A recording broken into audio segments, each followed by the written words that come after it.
বেশি চলে, যেটা মার্কেটে মানুষ বেশি গ্রহণ করে সেটার নকল বের হয়। জোরে কোন ঠিক কিনা? যেহেতু মানুষ সমস্ত তন্ত্র মন্ত্র মতবাদ দেখেছে, এবার মানুষ অপেক্ষায় আছে ইসলাম দেখার জন্য। এবার মানুষ অপেক্ষায় আছে ওলামায়ে কেরামের নেতৃত্বের। এদেশ স্বাধীন হয়েছিল, পাকিস্তান হয়েছিল ইসলামের ভিত্তিতে। এদেশ ইসলামের ভিত্তিতে গঠিত হয়েছে। এই বাংলাদেশের অলিয়া উলিয়া কেরামের জমিনে, মসজিদ মাদ্রাসার জমিনে, কওমি মাদ্রাসার জমিনে আগামীতে ইসলাম ছাড়া কোন তন্ত্র মন্ত্রের জায়গা হবে না ইনশাআল্লাহ। বন্ধুরা আমার, যখন ইসলাম মানুষ পছন্দ করা শুরু করেছে ব্যক্তি জীবন থেকে রাষ্ট্রীয় জীবনে, তখন ইসলামের নামে ভেজালও বের হয়েছে, ঠিক কিনা? বর্তমান জামানা যেমন ইসলামের জোয়ারের জামানা, একই রকম ভাবে সঠিক আকীদা, ইসলাম, তৌহিদ, আকীদা, ঈমান এগুলোর সংরক্ষণ করাও বর্তমান সময়ে অত্যন্ত জরুরি। কারণ ভালো জিনিসের নকল বেশি বের হয়। এটা আমরা পরীক্ষায় দেখলাম। গত পূজার ভিতরে কার ঈমানের কি পরিস্থিতি তা আমাদের চোখের সামনে ভেসে উঠেছে, ঠিক কিনা? বন্ধুরা আমার, কোরআনুল কারীমে আল্লাহ পাক ঘোষণা দিয়েছেন, ফাসআলু আহলা যিকরি, তোমরা আহলে জিকির, জিকিরওয়ালাদের কাছে জিজ্ঞাসা করো। জিকিরওয়ালা অর্থ এলেমওয়ালা। আল্লাহ এখানে আহলা জিকরি বলেছেন, আহলাল ইলমি বলেন নাই কেন? ওলামায়ে কেরাম লিখেছেন, যারা আহলে ইলম এরাই আহলে জিকির। আর আহলে জিকিরের সবচেয়ে বড় জিকির হলো কোরআনুল কারীম। কোরআনের আলেম যারা হবে এরাই আহলে জিকির হবে। যারা কোরআনের উপরে আমল করবে, তার মানাকে সংরক্ষণ রাখবে, আলফাজকে সংরক্ষণ রাখবে। সাহাবায়ে কেরাম যে ইসলাম নিয়ে এসেছিলেন, সেই ইসলামের দৃশ্য, সেই ইসলামের অবয়বকে যারা সংরক্ষিত রাখবে, এরাই হবে আহলা জিকরি। এজন্য বন্ধুরা আমার, আমাদেরকে প্রতিটা বিষয়ে ওলামায়ে কেরামের নিকট থেকে জিজ্ঞাসা করে চলতে হবে মর্মে আল্লাহ নির্দেশনা দিয়েছেন। একটা মানুষের ব্যক্তিকেন্দ্রিক জীবন, পারিবারিক জীবন, সামাজিক জীবন, দাম্পত্য জীবন, অর্থনৈতিক জীবন, ব্যবসায়িক জীবন, রাজনৈতিক জীবন, রাষ্ট্রীয় জীবন, সকল ব্যাপারেই কোরআন ও সুন্নাহর জ্ঞানে জ্ঞানী ওলামায়ে কেরামের নিকট থেকেই জিজ্ঞাসা করে চলতে হবে, এ কথা আল্লাহ কোরআনে বলেছেন। এখন ইসলামের নামে নতুন শব্দ আবিষ্কৃত হয়েছে, স্কলার, ইসলামিক স্কলার। এর অর্থ হলো যারা আলেম এরা ইসলামিক স্কলার নয়। এখন নতুন একটা ভণ্ডামি শুরু হয়েছে যে অমক মাহফিলে বয়ান করবেন হযরত মাওলানা অমক, পাশাপাশি ইসলামিক স্কলার অমক। এর মানে কি যারা আলেম তারা ইসলামিক স্কলার নয়? সাবধান থাকতে হবে। যারা পুঁথিগতভাবে, একাডেমিক ভাবে ওস্তাদের নিকট থেকে কোরআন হাদিসের এলেম অর্জন করেছে এবং সেই এলেম অর্জন অনুযায়ী আমল করে, এদের নিকট থেকে ইসলাম গ্রহণ করতে হবে। যারা একাডেমিক ভাবে লেখাপড়া শিখে নাই, কোরআন হাদিস ওস্তাদের মাধ্যম থেকে লাভ করে নাই, এইরকম স্কলারের নিকট থেকে ইসলাম গ্রহণ করলে ইসলামের 12টা বাজবে। নিত্য নতুন ইসলামিক স্কলার এখন তৈরি হয়েছে এবং সেই ইসলামিক স্কলারদের বক্তব্য অনেক ক্ষেত্রে ইসলামের মূল আকীদার সঙ্গে সংঘর্ষ হচ্ছে। বন্ধুরা আমার, বিদেশি চক্রান্ত এবং দেশীয় চক্রান্ত বিভিন্নভাবে ইসলামের মূল অবয়ব, মূল চিত্র এটাকে বিনষ্ট করার জন্য এক শ্রেণীর মানুষ আলেমদের প্রতি বিদ্বেষ সৃষ্টি করার অপচেষ্টায় লিপ্ত হয়েছে। তারা বুঝাইতে চায় ওলামায়ে কেরাম পররাষ্ট্রনীতি বুঝে না, ওলামায়ে কেরাম রাজনীতি বুঝে না, ওলামায়ে কেরাম দেশ চালাইতে পারবে না। আল্লাহ চোখে আঙ্গুল দিয়ে দেখিয়েছে। 20 বছর রাশিয়ার বাহিনীর সঙ্গে যুদ্ধ করে আফগানিস্তানের তালেবানরা যেমন রাশিয়া আমেরিকাকে পরাজিত করে কালেমার পতাকা উড্ডীন করেছে, তারা সবাই ছিল মাদ্রাসার ছাত্র, কওমি মাদ্রাসার ছাত্র। তালেবানরা যদি আফগানিস্তানে ইসলামী স্বরাষ্ট্র পররাষ্ট্র সমস্ত মন্ত্রণালয় পরিচালনা করতে পারে, আমাদের কওমির ওলামায়ে কেরাম ইনশাআল্লাহ এদেশে ইসলামের সম্পূর্ণ ব্যবস্থাপনা রাষ্ট্রীয় সকল ক্ষেত্রে অবদান রাখতে পারবে ইনশাআল্লাহ। এজন্য আজকে মানুষের একটি ভুল ধারণা ছিল যে হুজুররা রাষ্ট্র চালাইতে পারে না, ইংরেজি না জানলে রাষ্ট্র চালানো যায় না। যে ভালো ইংরেজি জানে মানুষ মনে করে বেচারা শিক্ষিত, আর যে ভালো আরবি জানে মানুষ তাকে শিক্ষিত ভাবতে চায় না, মানুষ তাকে মোল্লা ভাবতে চায়। এই জন্য নতুন শব্দ আবিষ্কার হয়েছে ইসলামিক স্কলার। এখন এই ইসলামিক স্কলারের দাড়ি থাকুক আর না থাকুক, কেরাত সহি থাকুক আর না থাকুক, কিছু যদি সুন্দর সুন্দর বক্তব্য দিতে পারে, ফুটুস ফাটুস ইংরেজি বলতে পারে, তা মানুষ মনে করে এটা ইসলামিক স্কলার। মনে রাখবেন, সাহাবায়ে কেরাম ভিন্ন কোনো ভাষা জানতেন না। রাসূল সাল্লাল্লাহু আলাইহি সাল্লাম আরবি ছাড়া অন্য ভাষা জানতেন না। বর্তমানের চাইনিজ যারা, তারাও ভালো ইংরেজি জানে না, তালেবানরাও ভালো ইংরেজি জানে না। আমরা যদি মাথা উঁচু করে দাঁড়াই, বিদেশিরা আমাদের বাংলা শিখবে, আমাদের ব্যবস্থা বুঝার জন্য তারা আমাদের কাছে আসবে, আমরা ইসলামের দাওয়াত আরবিতেই দিয়ে যাব ইনশাআল্লাহ। বন্ধুরা আমার, আজকে কিছু কিছু অস্পষ্টতা, কিছু কিছু ভুল মেসেজ আমাদের ভিতরে সৃষ্টি হচ্ছে। তার ভিতরে একটা ভুল মেসেজ হইল শুধু আলেম হলে হবে না, ইসলামিক স্কলার হতে হবে। আর এই ইসলামিক স্কলাররা অনেক সময় দেখা যায় ইসলামের কিছু মৌলিক বিষয়ের ভুল ব্যাখ্যা দেয়। তালেবানরা গতকালকে মিটিং করেছে ভারতে। তালেবানের পররাষ্ট্রমন্ত্রী ভারতের দারুল উলুম দেওবন্দে গিয়েছে, ভারতে গিয়েছে। তালেবানের পররাষ্ট্রমন্ত্রী বলেছে, আমার সামনে যে সমস্ত সাংবাদিকরা আসবেন, মহিলা সাংবাদিক এলাও করা হবে না। যদি নিজের দাপট থাকে, হকের উপরে অটল থাকে, গোটা দুনিয়া আমাদের পদনত হবে। আর আমরা যদি হকের উপরে অটল না থাকি, সুন্নতের উপরে অটল না থাকি, কোরআন হাদিসের মূল আহকামের উপরে অটল না থাকি, তাহলে আমাদের দ্বারা ইসলাম তো হবেই না, বরং আমাদের দ্বারা আর খিচুড়ি মার্কা ইসলাম হবে।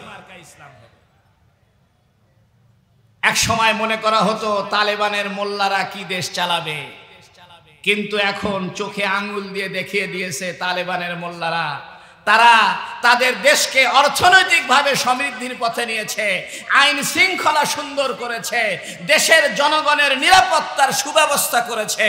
তালেবানের সরকার এখন গোটা পৃথিবীতে রোল মডেল হিসাবে, ইসলামের মডেল হিসাবে আল্লাহ আমাদেরকে দিয়েছে। বিগত ফ্যাসিস্ট আমলে তালেবানের নাম নিলে জেলখানায় বন্দী করে হতো, জঙ্গি হিসেবে তকমা দেওয়া হতো।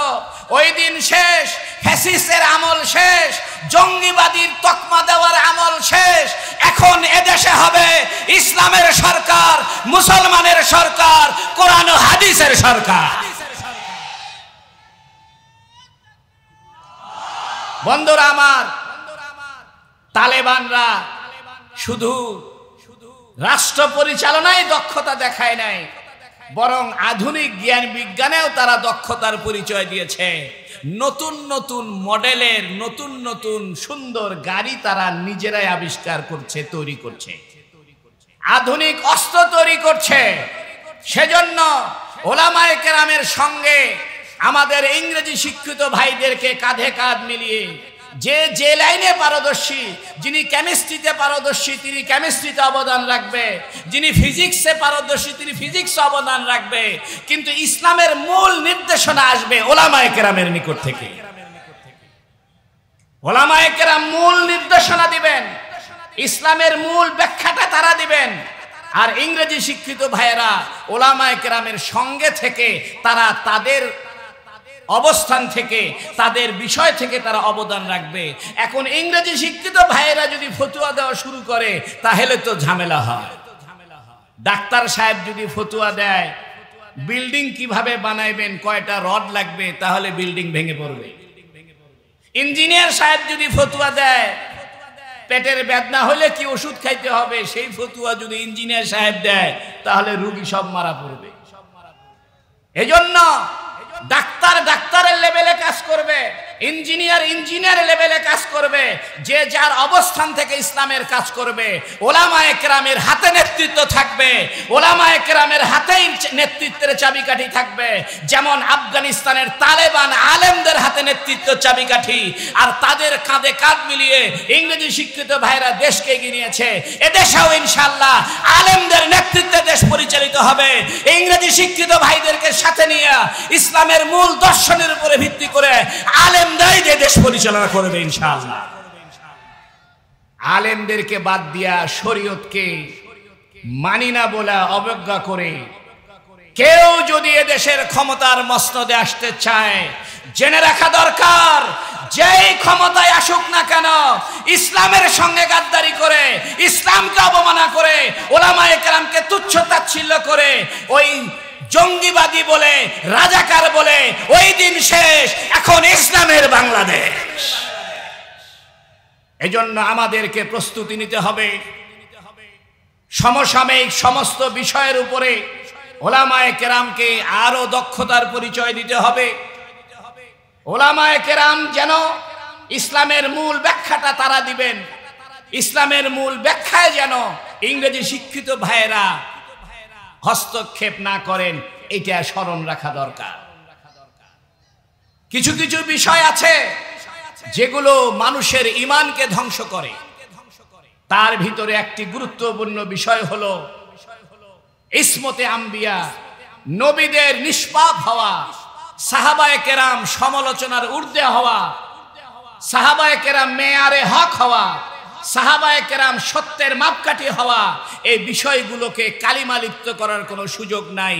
সাহাবায়ে কেরামের উসিলায় আমরা ইসলাম পেয়েছি, অতএব সাহাবায়ে কেরামের মান ক্ষুণ্ণ হয় এরকম কোনো বক্তব্য আমরা কারো থেকে আশা করতে পারি না। বন্ধুরা আমার, ইসলাম একটি শাশ্বত জীবন ব্যবস্থা।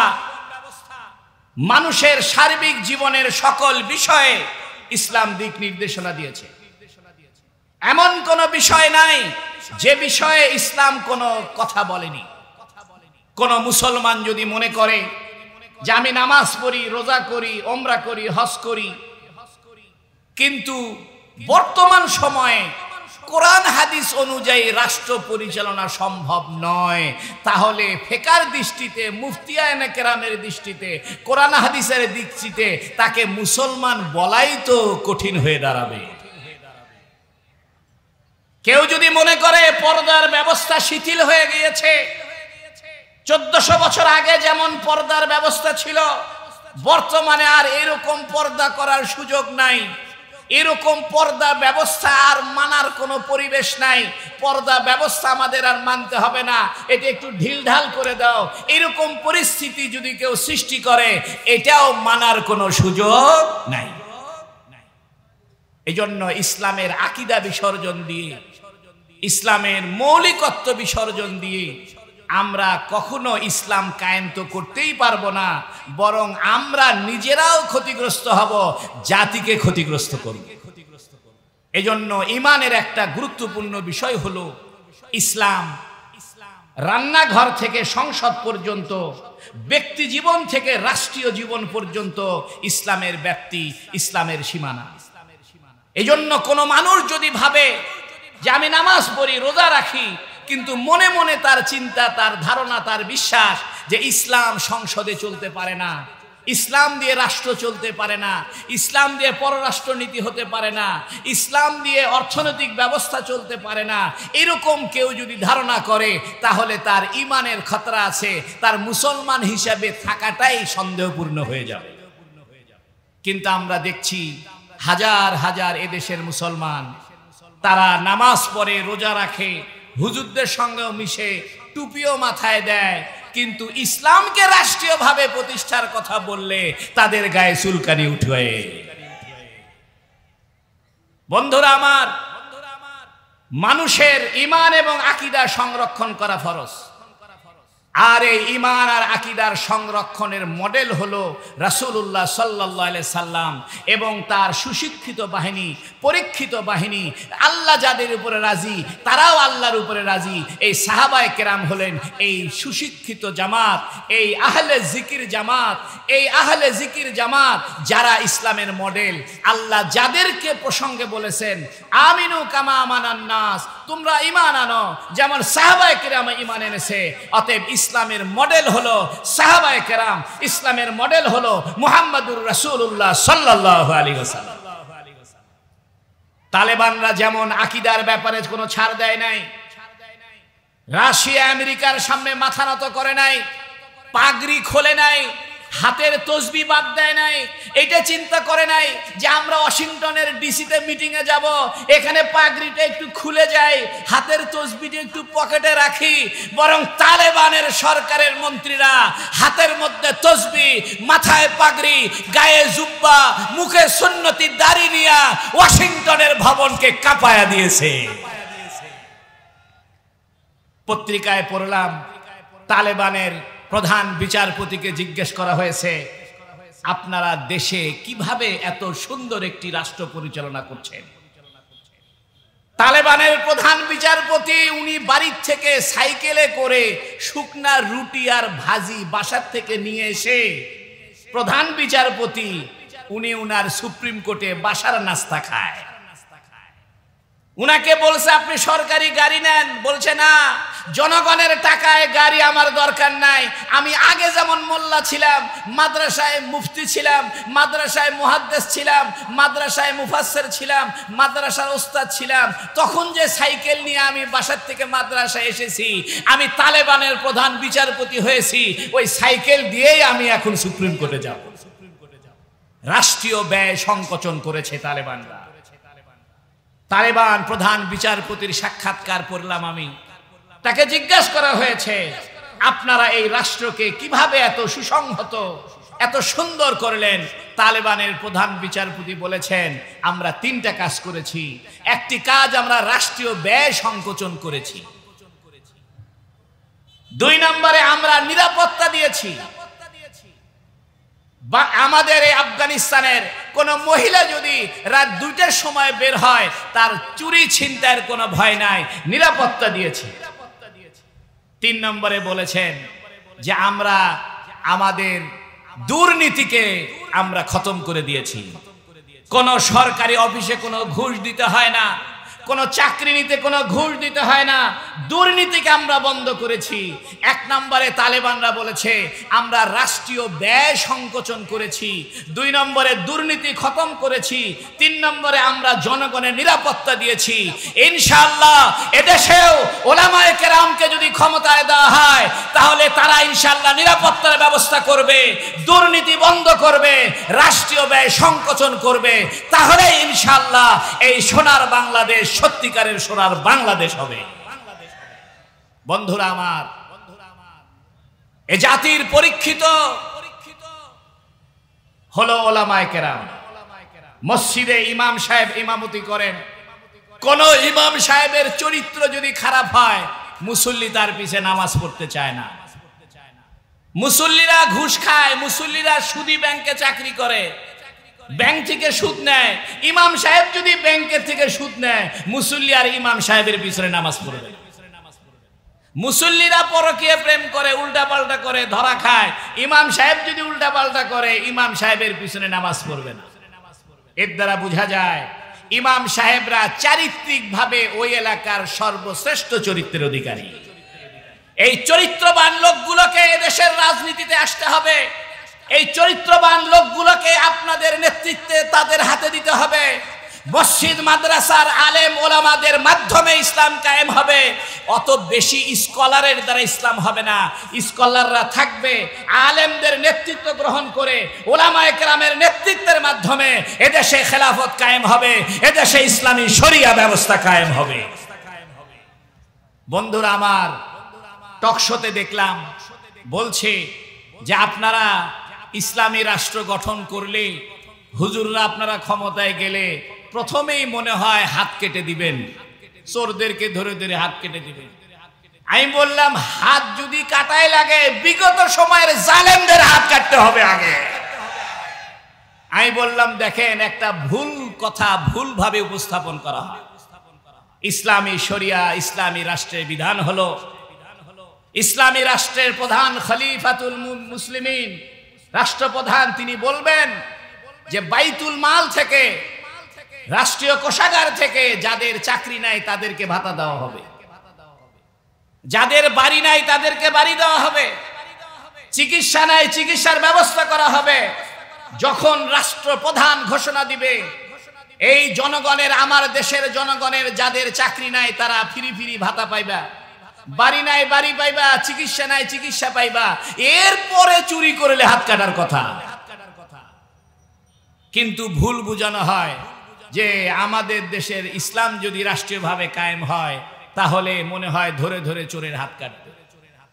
আর একটা ভুল বোঝানো হয় যে ইসলাম যদি কায়েম হয় তাহলে মনে হয় এ দেশে বিধর্মীরা আর থাকতে পারবে না। ডাহা মিথ্যা কথা। বরং ইসলাম কায়েম হলে এদেশের ভিন্ন ধর্মাবলম্বী ভাইয়েরা তারা আগে যেমন নিরাপত্তা পাইতো তার চাইতেও বেশি নিরাপত্তা ভোগ করবে। এটার প্রমাণ আমরা দিয়েছি। হাটহাজারী মাদ্রাসার পাশেই মন্দির, আমাদের ফতে আলী বাজারের সাথে মন্দির। জীবনে কোনোদিন মন্দিরে একটা ইটও কেউ ফেলেনি, একটা ফুলের টোকাও কেউ দেয়নি। বিগত সময়ে মন্দিরগুলোতে হামলা হয়েছিল, এই ফ্যাসিস্ট সরকারের দালালরা হামলা করেছিল, ভারতীয় চক্রান্তকারীরা হামলা করেছিল। এদেশকে একটা জঙ্গিবাদী রাষ্ট্র প্রমাণ করার জন্য, এদেশকে একটা অসাম্প্রদায়িক রাষ্ট্র প্রমাণ করার জন্য, তারা রাজনৈতিক ফায়দা হাসিলের জন্য এই মন্দিরগুলোতে আক্রমণ করেছিল। বর্তমানে আর এরকম কোনো আক্রমণ হচ্ছে না। বন্ধুরা আমার, এজন্য আমি আপনাদেরকে উদাত্ত আহ্বান জানাবো, ইসলাম সম্পর্কে পড়াশোনা করা দরকার এবং ইসলাম সম্পর্কে আলেমদের নিকট থেকে ইসলাম জানা দরকার। আপনি বিল্ডিং তৈরি করবেন, ডাক্তার সাহেবের কাছে গিয়ে প্ল্যান করে নিতে চাইলে ডাক্তার সাহেব প্ল্যান করে দিতে পারবেন। আপনি অসুস্থ হয়েছেন, চিকিৎসার জন্য আপনাকে ডাক্তার সাহেবের কাছে আসতে হবে, ইঞ্জিনিয়ারের সাহেবের কাছে গেলে হবে না। আজকে বড় আফসোস, আমরা এখন ফেসবুক থেকে ইসলাম শিখতেছি। সবার হাতে একটা একটা মোবাইল, এবং তারা মোবাইলে যে হুজুরের বক্তব্য যখন যেটা ভালো লাগতেছে, সুন্দর লাগতেছে, সে মনে করতে এই হুজুর সবচেয়ে বড়। এজন্য ইসলামের পরিভাষা ব্যবহার করতে, নবী রাসূলদেরকে কারো সঙ্গে তুলনা দিতে একটু সতর্কতা অবলম্বন করতে হবে। আপনি নবীদেরকে যদি বলে ফেলেন যে উনি সাংবাদিক ছিলেন, সাংবাদিক তো সত্য কথাও বলে মিথ্যা কথাও বলে, ঠিক কিনা জোরে কোন? সাংবাদিক মুসলমানও হয় কাফেরও হয়, সাংবাদিক মহিলাও হয় পুরুষও হয়। আপনি নবীকে সাংবাদিক বলে দিলেন।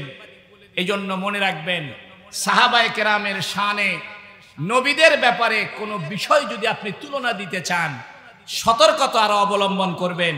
আমি আমার ভাইদেরকে বলবো, আপনারা আরো সতর্ক হবেন নবীদের ব্যাপারে, সাহাবায়ে কেরামের ব্যাপারে, ওলামায়ে কেরামের ব্যাপারে, কোরআনুল কারীমের বিভিন্ন পরিভাষার ব্যাপারে। যেমন উম্মাহ একটি পরিভাষা, দ্বীন একটি পরিভাষা, রব একটি পরিভাষা, ইলাহ একটি পরিভাষা। এ সমস্ত পরিভাষার ব্যাপারে আমাদের ভাইদেরকে আমি আরো সতর্ক থাকার আহ্বান জানাবো। বন্ধুরা আমার, নবীদের সবচেয়ে বড় পরিচয় হলো তিনি আল্লাহর রাসূল। রাসূলের পরিচয়ের ভিতরে সব এক অন্তর্ভুক্ত আছে। রাসূলকে আর অন্য কোনো শব্দ দিয়ে পরিচয় করার দরকার নাই। রাসূল সবচাইতে দামি পরিচয়, রাসূলের সবচেয়ে সম্মানিত পরিচয় মুহাম্মাদুর রাসূলুল্লাহ। পরিকল্পিতভাবে পরিভাষাকে নষ্ট করা হচ্ছে। এটা খুব খারাপ কথা। এটা ইসলামী জ্ঞান বিজ্ঞানের জন্য যেমন ক্ষতিকারক, মানুষের ঈমান আকীদার জন্য ক্ষতিকারক। যেমন আমি আপনাদেরকে বলি, মোল্লা এই শব্দটা অনেক দামি একটা শব্দ ছিল। মোল্লা আলী কারি রহমতুল্লাহ আলাইহি বড় আলেম ছিলেন। মোল্লা জিউন রহমতুল্লাহ আলাইহি বড় আলেম ছিলেন। ইমাম শব্দটা দামি শব্দ ছিল। যেমন ইমাম বুখারী, ইমাম মুসলিম, ইমাম আবু হানিফা। বর্তমানে ইমাম বলতে কেউ ইমাম বুখারীর মতো আলেম বুঝে না, বুঝে মসজিদের 5 ওয়াক্ত নামাজের ইমামতি। যদি বলা হয় যে এই হুজুরটা ইমাম সাহেব, তা মানুষ মনে করবে যে ওনার ইমাম বুখারীর মতো ইলম আছে, মানুষ মনে করবে উনি মসজিদের ইমামতি করেন। যদি বলা হয় ইনি একজন মোল্লা সাহেব, তা বলবে মোল্লা মানে মিলাদ পড়ায় খায়, বাড়িতে বাড়িতে দাওয়াত খায়। যদি বলা হয় উনি একজন মুন্সি সাহেব, তো মানুষ মনে করবে মুন্সি মানে প্রাইভেট পড়ায় খায়, বাড়িতে বাড়িতে কোরআন শরীফ শিখায়, এলো মুন্সি। অথচ মোল্লা এবং মুন্সি এই দুইটা শব্দ ছিল ইসলামী আদালতের সম্মানী শব্দ। ইসলামী বিচার ব্যবস্থার সঙ্গে মোল্লা একটা পদবি, মোল্লা একটা পরিভাষা, মুন্সি একটা পরিভাষা। মোল্লা মানে যিনি এমলা করে, অর্থাৎ বিচারালয়ে প্রধান বিচারপতি যখন আর্গুমেন্ট শ্রবণ করেন, এই শ্রবণের জিষ্ট কথা, মূল কথাগুলো যিনি লিখে ফেলেন, তার নাম মোল্লা। আর মুন্সি যিনি এনশা করেন। এনশা মানে বিচার চলাকালীন সময়ে নতুন নতুন পয়েন্ট যেগুলো বিচারের অধীনে আনা দরকার, বিচার্য হওয়া দরকার, ওই পয়েন্টগুলোকে যিনি নোট করেন, উনি হলেন মুন্সি। এই জন্য ইসলামী আদালতে গুরুত্বপূর্ণ একটা পদের নাম ছিল মোল্লা, আর একটা গুরুত্বপূর্ণ পদের নাম ছিল মুন্সি। কিন্তু কালের বিবর্তনে মোল্লার মুন্সি শব্দটাকে পচায়া দেওয়া হয়েছে। ঠিক একই রকম ভাবে বর্তমানে ইসলামিক স্কলার শব্দকে জাগ্রত কইরা আলেম, মুহাদ্দিস, মুফতি শব্দকে পচায়া দেওয়ার চেষ্টা করা হচ্ছে। এভাবে যদি চলতে থাকে, ভবিষ্যতে দেখা যাবে যদি কোনো পোস্টারে কোনো আলেমের নাম থাকে, পাশাপাশি কোনো ইসলামিক স্কলারের নাম দেওয়া হয়, মানুষ মনে করবে আলেম মানে যিনি নামাজ, রোজা, হজ, জাকাত, হায়েজ, নেফাস এগুলোর মাসলা জানে, উনি আলেম। আর স্কলার মানে যিনি ইসলামী রাজনীতি বুঝে, রাষ্ট্র পরিচালনা নীতি বোঝে, উনি হলো ইসলামী স্কলার। এভাবে আলেম, মুহাদ্দিস, মুফতি, হাফেজ, ইমাম, মুয়াজ্জিন এই সমস্ত শব্দকে নতুন শব্দের আমদানি কইরা এই শব্দগুলোকে পচায়া দেওয়ার চেষ্টা করা হচ্ছে। যেমন মোল্লা, মুন্সি শব্দ বর্তমানে পচে গেছে। ইমাম শব্দটা তার ওজন হারিয়ে ফেলেছে। এক সময় ইমাম শব্দ বলতে মানুষ বুঝতো ইসলামের বড় মুহাদ্দিস ইমাম বুখারী।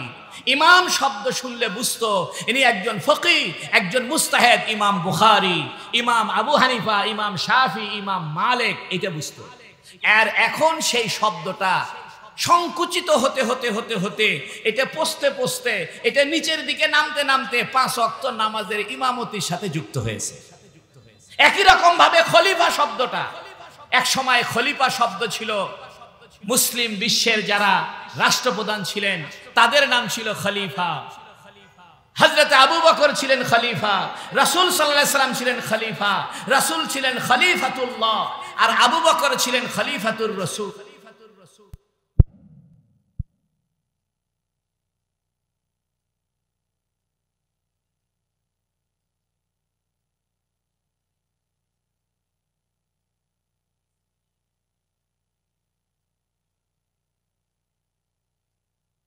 আরো চৌকস করবেন এই শব্দের মূল্য, এটার গুরুত্ব, এটার মর্যাদা, এটার তাৎপর্য মানুষের অন্তরে ঢুকাইতে হবে।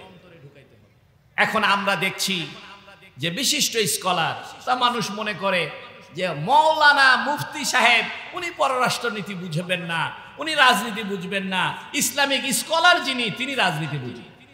সমাজ দর্শনের ক্ষেত্রে আলেমের নাম শুনলে মানুষ মনে করে উনি সমাজ দর্শন বুঝবে না, উনি ফিলোসফি বুঝবে না, উনি রাষ্ট্রতত্ত্ব জানবে না, উনি অর্থনৈতিক গুরুত্বপূর্ণ বিষয়গুলো উনি বুঝবে না। এটার জন্য নতুন একটা দল দরকার, সেই দলের নাম হলো ইসলামী স্কলার। এটা হলো মিথ্যা।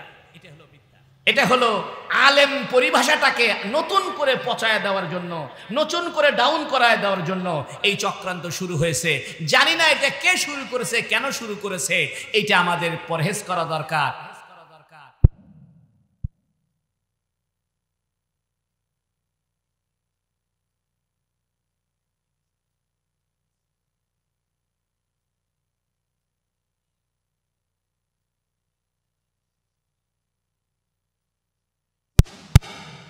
বর্তমানে গণতান্ত্রিক বিশ্বে বর্তমান এ সমস্ত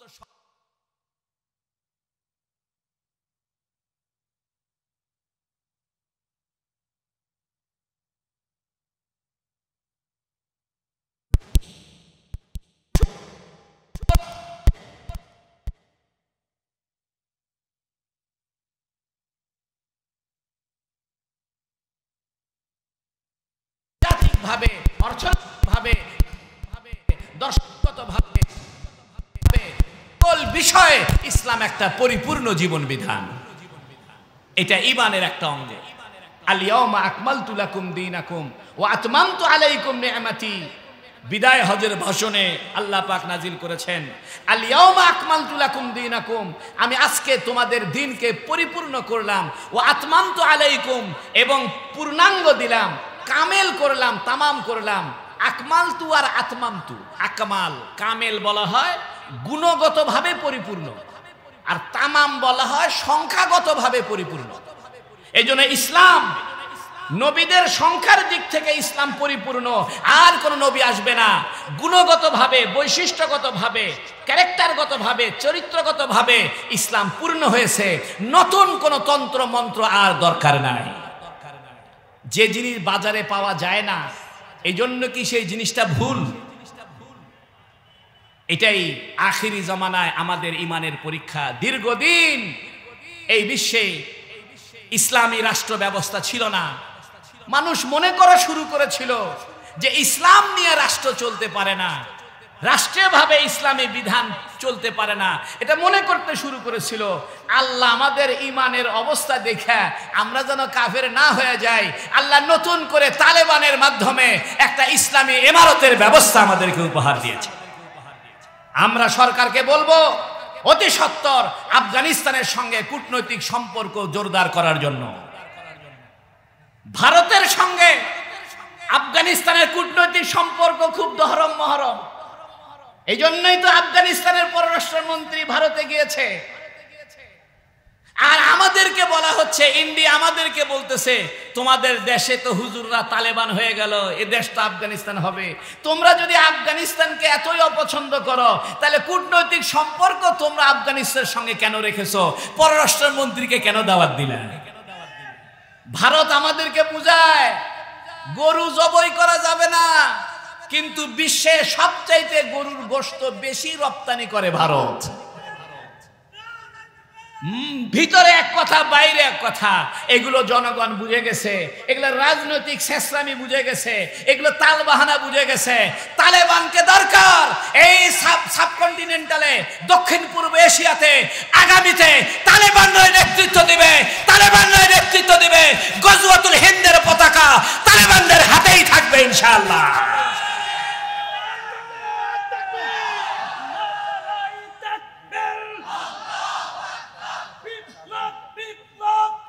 এজন্য শোনেন, তালেবানরা তাদের নামের সাথে মোল্লা শব্দটা কাটে নাই। তালেবানের অধিকাংশ মন্ত্রীদের নামের সাথে মোল্লা, অধিকাংশ মন্ত্রীদের নামের সাথে মাওলানা। আর আমরা বর্তমানে এমন দুর্ভিক্ষে পড়েছি যে আমি যদি একটু ভালো ইংরেজি জানি, ভালো বিজ্ঞান বুঝি, তাহলে আমি নামের সাথে মৌলানা লিখতে আমার ভালো লাগতেছে না, স্কলার লিখলে ভালো লাগতেছে। আমার মনে চায় যে আমাকে একটু ইসলামিক স্কলার বলে মানুষ ডাকুক। আলেম বলে ডাকলে আমার কাছে আর সেকেলে সেকেলে মনে হয়। মনে রাখবেন,